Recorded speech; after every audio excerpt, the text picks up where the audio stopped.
oyatning davomida Xudo taolo xuddi shu oyatda o'zida udkhulu fis-silmi kaffatan deydi. Islomga kirganingizda ham yoppasiga kiring deydi. Yarmiga kirib o'tirib, osonroq joyga, qiyin joyga kelganda kirmasdan qolmang deydi. Islomda tamomiy amaliyotlarini yodingizda saqlab qoling. Hamma amaliyotini taqsim qilib chiqsangiz 5 ta narsaga bo'linadi. Aqoid bor. Aqoid deb turib Xudo bilan chiroylik bog'lanib olishlikni aytadi. Avval aloqani nomerni to'g'ri terib olsangiz, keyin to'g'ri tushasiz. Xudo bilan aloqani to'g'ri bog'lab olsangiz, Xudo bilan keyin roz aytib gaplashsa bo'ladi. Xudo bilan to'g'ri bog'lanib olishni otini aqida deydi. Ikkinchisi ibodat bor. Har kuni qiladigan ibodatlarimiz. Ibodat qismi bor shariatda. Yana bittasi bor,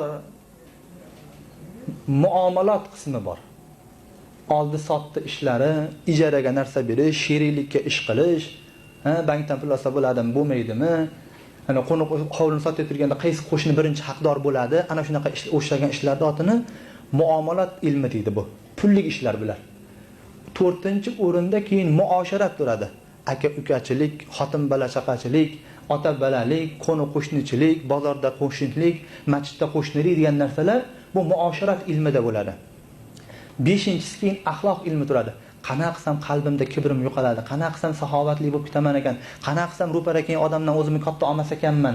Ana buni otini axloq ilmi deydi. Shariat hammasini yig'ib kelib turib, shuni otini din deydi. Udkhulu fis-silmi kaffatan degani 5oviga ham amal qilishga majbursan deydi. Faqatgina namoz qismiga kelganda amal qilib turib, muomalat qismiga kelganda tashab otib ketavermagan degani deydi. Taqiy Usmon shu yerda bir chiroyli yozib qo'ygan bir gap aytadi. Masjidga kirsangiz musulmon ko'p, bozorga borib bitta musulmon topolmaysiz deydi. Masjidda hamma musulmon, birinchi safda sallan o'rab o'tirib oladilar. Lekin o'sha sallan o'rab o'tirgan odamni qizni so'rasangiz ishtoni bo'lmaydi. Unga agar qo'pol bo'lmasa ham, agar qo'pol bo'lsa ham, u boshingizga sallanib qizga ishton qilib bersangiz yaxshi bo'ladi degiz keladi deydi. Mana shu gapni demak, faqatgina osongina joyda islomga kirib turmasdan qiyin joyda ham kirishga siz majbursiz deb oyatda men tafsir qilgim kelardi deydi. Endi shu yerda biz aytib o'tdik, aqoid, ibodat, muomalat, muosharat, axloq deb shu yerlarda, shu qismlarda bo'ladigan bitta ikkita kamchiliklarimizni aytib qo'yib, shu bilan suhbatimizni inshaalloh yakunlaymiz. Bizni asosiy hammamiz mubtalo bo'lgan ish musulmonni ibodatidan boshqa, namozidan boshqa, ibodati ham shu. Namozidan boshqa deyarli islomiga dalolat qiladigan ahvol juda ham kam. Aytgandaqangi muomalasini ko'rsangiz, omonatdorligini ko'rsangiz, xiyonatini ko'rsangiz, bu odam islom bilan hech hisoblashmaydi. Hammasini o'zini bozorda chiqarib qo'ygan qonunlari bor bularda. Buni ishni eskidan qilmagan ekan, ish kerak deydi. Shariatni gapirsangiz. Ana shunaqangi ayblarimizdan asosiy qismlari muomalat, ya'ni oldi sotdida bo'lganligimiz uchun bitta ikkita hammamizga dars bo'ladigan qismlarini hadis asosida Taqiy Usmonning aytib bergan gapini gapirib inshaalloh suhbatimizni yakunlaymiz. Payg'ambarimiz sollallohu alayhi va sallam bay'u molam yazmandan qaytarganlar dedi. Inson bir narsa sizni javobgarligingizga kirmagan bo'lsa, kuyib ketsa, yonib ketsa, sizni cho'ntagingizga zarar bo'lmaydigan narsani sotishni Janob Rasululloh harom deganlar. Bu nima degani? Siz bitta odamni qo'yxonasiga borib turib, qo'rasidan bitta qo'y oldingiz deydi. 10 so'mga. 10 so'mga masalan bitta qo'y oldingiz. Shu qo'y haligi qo'y turishchi uyida qoldi. Lekin siz haligi odamga 10 so'm pulni berib chiqqansiz. Siz ketdingiz. Farazan mana shu qo'y o'lib qolsa ziyon kimga bo'ladi? Albatta hammamiz bilamizki, ziyon o'sha bechora qo'y turishga bo'ladi. Agar olib ketmo'z qo'y o'lib qoldi, hali 10 so'mingizni mana oling deb siz bilan bizga qaytarib berib oladi. Demak ma'lum bo'ldiki, qo'y siz bilan bizni javobgarligimizga hali kirmagan ekan. Javobgarlik o'sha qo'y turishda o'zida qolgan ekan.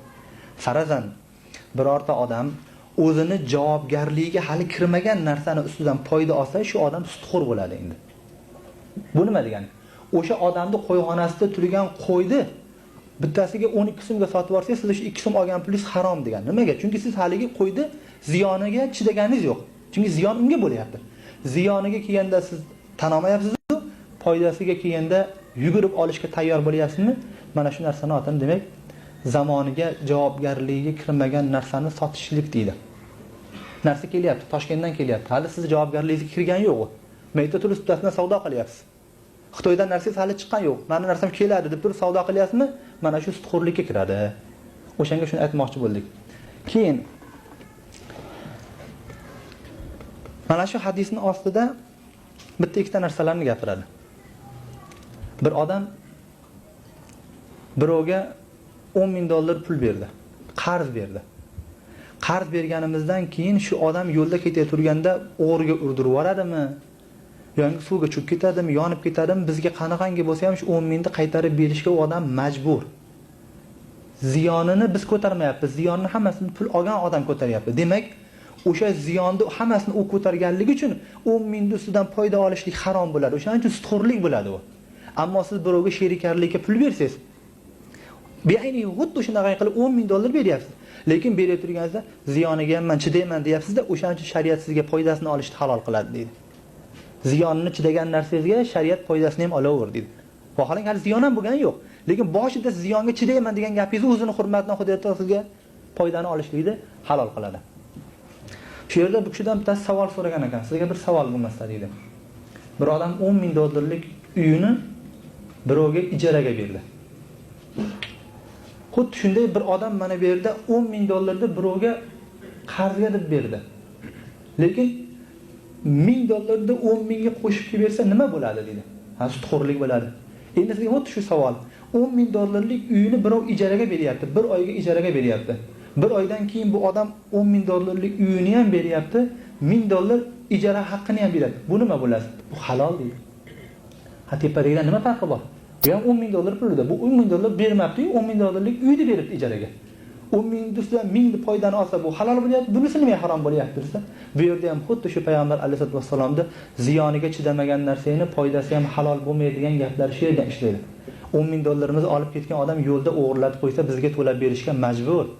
Ammo $10,000 uyimiz tepasidan bir narsa tushib ketib yoki portlab ketsa shu uy, masalan, ziyon hammasi bizga bo'ladi, uyni egasiga bo'ladi u. Ziyoniga chidayapti, o'shaning uchun shariat unga ijara haqqini ham olishlikni halol qilyapti. O'shaning uchun ijaraga mashina bergan odam ham shu qonunni yaxshilab berish kerakki, ijaraga mashinani berib qo'ysa-yu, ziyonini motori sutib bersa ham o'zing qilasan deb g'ig'ir sutxo'r odam. Ijaraga mashina bergan odam asosiy ziyonlarini bo'yniga oladi. Agar shopirdan ziyon bo'lgan bo'lsa, shopir yetkazgan bo'lsa, u nuqsonni mayli qilib bersin. Atila bordi chuqurga solsa, mayli qilsin. Lekin normalga ketib turgan mashinasini bir joyga borib motori sutib berib qo'yadigan bo'lsa, hammasini u mashinani ijaraga bergan odam ko'taradi. Demak, muomala bobida biz faqatgina o'zimiz aqlimiz bilan ish qilyapmiz. Shariat nima der ekan, men shariat aytgan gapiga men taslim bo'laman deydigan odamni musulmonni namozxonni ichidan topamiz. Benamoz odamga uni xayolini ham qilmaydi. Endi shu yerda Hazrat Taqi Usmonov aytadiki, ziyoniga chidagan narsaning foydasi ham halol bo'ladi, ziyoniga chidamasang foydasi ham harom degan narsani ostida gapiradi yana. Shu hadisni moliy ishlarga, moddiy ishlarga odamlar bog'laydi-yu, moddiy ishdan tashqari ba'zi bir narsalarga men bog'lab beraman dedi. Siz dedi, bir ayol bilan zino qilsangiz dedi. Harommi dedi? Harom.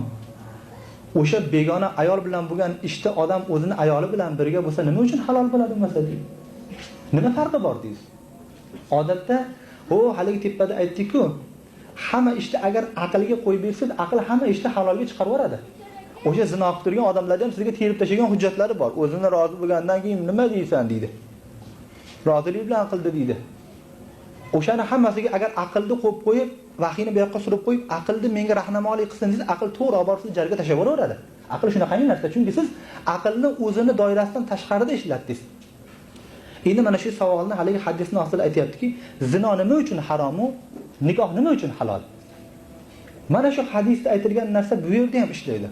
Zino qilgan odam u ayolni kasal bo'lsa qarayman senga, uy bilan ta'minlab beraman, to'qsang katta qilaman, senga mahr beraman, nafaqangni beraman, yalang'och qolmaysan, senga ko'ylak qilib beraman degan u va'dalarni, zararlarni bu bo'yniga olmaydi bu. Bir odam xotinni olgandan keyin to'qsang katta qilaman, ko'ylak olib beraman, nafaqangizni beraman, uy bilan ta'minlayman, mahr beraman degan ziyonlarni olaverib shariat endi foydasi ham senga halol deyapti deydi. Ziyoniga chidagan narsani foydasi ham halol deydi. Yo ziyoniga chidashga tayyor emasmisan? Senga nima foydasi ham uni harom degan qonunda ostiga demak bu ham kirdi deydi. Bu muomalat bobidagi bitta ishimiz.